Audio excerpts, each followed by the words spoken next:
নারায়ণগঞ্জের সোনারগাঁয়ে আন্ডারপাস নির্মাণের দাবিতে মানববন্ধন, সড়ক অবরোধ ও বিক্ষোভ কর্মসূচি পালন করেছেন স্থানীয় বাসিন্দারা।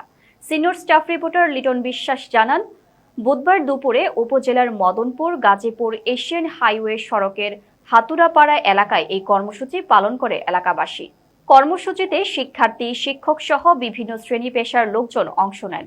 মানববন্ধন চলাকালে সড়কের উভয় পাশে দীর্ঘ যানজটের সৃষ্টি হয়, এতে ভোগান্তিতে পড়েন যাত্রীরা।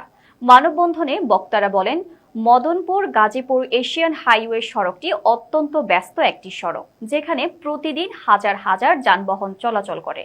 আশেপাশে অবস্থিত স্কুল, কলেজ, মাদ্রাসা, মসজিদ, কমিউনিটি হাসপাতাল ও ফিলিং স্টেশন সহ প্রায় 10 থেকে 12টি গ্রামের প্রায় 10,000 মানুষ এই সড়ক ব্যবহার করেন।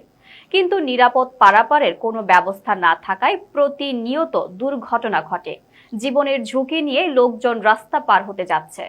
বক্তারা আরও অভিযোগ করেন, সড়ক ও জনপদ বিভাগ আন্ডারপাস নির্মাণের ব্যবস্থা না করে সড়কের উন্নয়ন কাজ চালিয়ে যাচ্ছে, যা স্থানীয়দের জন্য চরম ঝুঁকিপূর্ণ পরিস্থিতি তৈরি করছে। এ সময় দ্রুত আন্ডারপাস নির্মাণের দাবি জানিয়ে সংশ্লিষ্ট কর্তৃপক্ষের দৃষ্টি আকর্ষণ করেন তারা।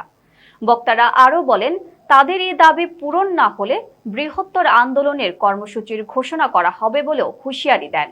এ সময় উপস্থিত ছিলেন আব্দুল মান্নান, মামুন, বিদ্যুৎ, কাশেম, মনির সহ স্থানীয় জনগণ উপস্থিত ছিলেন।